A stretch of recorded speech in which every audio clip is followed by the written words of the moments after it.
নতুন পোশাকে ফ্যাসিবাদ ও ভোট ডাকাতরা ফিরে আসতে চাইলে ৫ আগস্টের মতোই পরিণতি ভোগ করতে হবে বলে হুঁশিয়ারি দিয়েছেন জামাতের আমির ডাক্তার শফিকুর রহমান। মিরপুরের নিজ আসনে নির্বাচনী প্রচারণা জনসভায় সব কথা বলেন তিনি। আর সুষ্ঠু নির্বাচন করতে কমিশন ব্যর্থ হলে জনগণকে সাথে নিয়ে আন্দোলনে নামার হুঁশিয়ারি দেন নাহিদ ইসলাম। বিস্তারিত ওমর ফারুকের রিপোর্টে। ভোটের মাঠে সরব উপস্থিতিতে নিজেদের অবস্থান জানান দিল জামাত ইসলামী। মিরপুরের নিজ নির্বাচনী আসনে জনসভার মধ্য দিয়ে নির্বাচনী প্রচারণায় নামলেন দলের আমির ডাক্তার শফিকুর রহমান।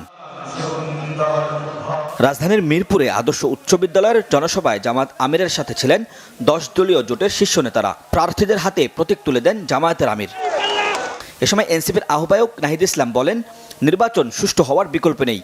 সুষ্ঠু নির্বাচনের জন্য সুষ্ঠু পরিবেশ ও সমান সুযোগ প্রয়োজন। ফ্যামিলি কার্ড দেওয়া হবে, কৃষক কার্ড দেওয়া হবে, আমরা চাই কার্ড দেওয়া হোক, জনগণ সুবিধা পাক। কিন্তু এই কার্ড জনগণ পর্যন্ত পৌঁছাবে তো? 2000 টাকার কার্ড নিতে 1000 টাকা ঘুষ দেওয়া লাগবে না তো? তাহলে ঘুষ, চাঁদাবাজি সেটা যদি আমরা নির্মূল না করতে পারি, এই সকল সুযোগ সুবিধা কি জনগণের কাছ পর্যন্ত পৌঁছাবে? একদিকে বলা হচ্ছে কার্ড দিবে, আরেকদিকে ঋণ খেলাপিদেরকে সংসদে নিয়ে যাওয়ার চেষ্টা করা হচ্ছে। এ সময় জামায়াতের আমির ডক্টর শফিকুর রহমান বলেন, ফ্যাসিবাদ ভিন্ন পোশাকে আমাদের সামনে এলে 5 আগস্টের মতোই একই পরিণতি ভোগ করতে হবে। এ সময় জামায়াতের আমির হুঁশিয়ারি দিয়ে বলেন, জামায়াত ইসলামী চাঁদা নেবে না, কাউকে চাঁদা নিতে দিবে না। একটা শিক্ষার আলো আর একটা স্বাস্থ্য সেবা অধিকার, এই দুইটা থেকে তারা যুগ যুগ করে বলছে। আমি দাঁড়িয়েছি তাদের হয়ে কথা বলতে। আমি দাঁড়িয়েছি বিগত দুঃশাসনের সময় স্টক মার্কেট লুট হয়ে যে সমস্ত মানুষরা নিহত হয়েছেন, আত্মহত্যা করেছেন, সেই দুটি পরিবারের পক্ষে বিচার চাইতে আমি আপনাদের সামনে দাঁড়িয়েছি।